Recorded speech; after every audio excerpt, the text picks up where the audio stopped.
Hi guys, welcome to our channel mister Sisindri. Bigg Boss Telugu season 9 నుంచి ఓ promo అయితే విడుదల అయ్యింది. ఆ ప్రోమోని ఒకసారి చూసినట్లయితే ఈ సీజన్లో ద బెస్ట్ ప్రోమోలలో ఇది కూడా ఒకటి నిలిచిపోతుంది అని చెప్పవచ్చు.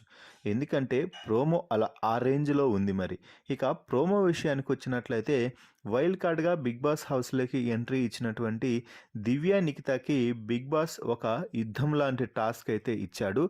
మొత్తం ఈ దెబ్బతో ఈ టాస్క్ కానీ దివ్య పూర్తి చేసిన తర్వాత దివ్యకి హౌస్లో దాదాపుగా సగానికి పైగా మంది ఖచ్చితంగా శత్రువులుగా మారే అవకాశాలు అయితే పుష్కలంగా ఉన్నాయి. ఇక బిగ్ బాస్ ఇచ్చిన టాస్క్ ఏమిటి అంటే ర్యాంకింగ్స్ ఇవ్వడం. అంటే హౌస్ మేట్స్లో ఉన్న 13 మందికి ఎవరు ఏ ర్యాంకులో ఉన్నారో దివ్య 2 వారాల ఆటను గమనించింది కాబట్టి ఒక ర్యాంకింగ్ని ఇవ్వమంటే చెప్పడం అయితే జరిగింది. ఇక ఒపీనియన్ చెప్పడంలో దివ్య వెనుక ముందు చూసుకోకుండా చెప్తుంది కాబట్టి దివ్యకి కరెక్ట్ టాస్క్ పడింది ఇంట్లోకి రాగానే అని చెప్పవచ్చు. ఇక ఇందులో భాగంగానే ర్యాంకింగ్ చేస్తూ మొదటగా ఫ్లోరాకి 13th ర్యాంక్ అయితే ఇచ్చింది.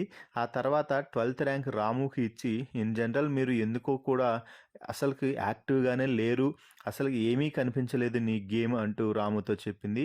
ఆ తర్వాత పవన్ కళ్యాణ్తో మాట్లాడుతూ నాకు నీ పర్ఫార్మెన్స్ కానీ నీ గేమ్ ప్లే అయినా కానీ అస్సలు కనిపించలేదు, కేవలం ఓదార్పు యాత్రలు మాత్రమే ఉన్నాయి అంటూ చెప్పడం విశేషం.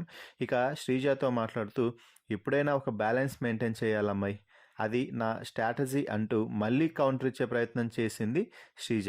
దీంతో ఇప్పుడైనా నువ్వు వినాలి అనుకుంటే విను, లేకపోతే లేదు అంటూ శ్రీజకి రివర్స్ అటాక్ చేసి కౌంటర్ అయితే ఇచ్చింది దివ్య. ఇక ఆ తర్వాత ప్రియాతో మాట్లాడుతూ ఆడియన్స్ ఏమైతే ఫీల్ అవుతున్నారో నీ ఎక్స్ప్రెషన్స్ నాకు నచ్చవు, ఒక యాటిట్యూడ్ ఉన్న లుక్ ఇస్తావు చూడు, అది మాత్రం చాలా వరస్ట్గా ఉంటుంది అంటూ ప్రియా ముఖం పైన చెప్పడం ఇక్కడ గమనించాల్సిన అంశం. ఇక చివరగా హరీష్ గారితో మాట్లాడుతున్న సమయంలో హరీష్ రివర్స్గా దివ్యతో మాట్లాడుతూ నేను ఓడిపోలేదు, వెళ్ళిపోలేదు, గివప్ చేయలేదు, నామినేషన్స్ రాగానే గాయపడిన పులి కూడా మళ్ళీ తిరిగి గేమ్ ఆడినట్టుగా నేను గేమ్లో పార్టిసిపేషన్ చేశాను అంటూ దివ్య అయితే చెప్తుంది. ఫైనల్గా దివ్య అయితే ఈ సీజన్ ద టాప్ కంటెస్టెంట్ ప్లేస్లో అంటే నెంబర్ 1 ప్లేస్లో భరణిని, నెంబర్ 2 ప్లేస్లో ఇమ్మాన్యుల్ని అయితే పెట్టింది.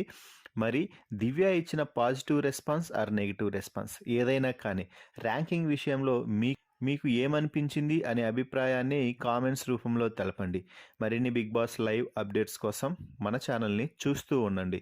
Please subscribe our YouTube channel mister సిసింద్రి.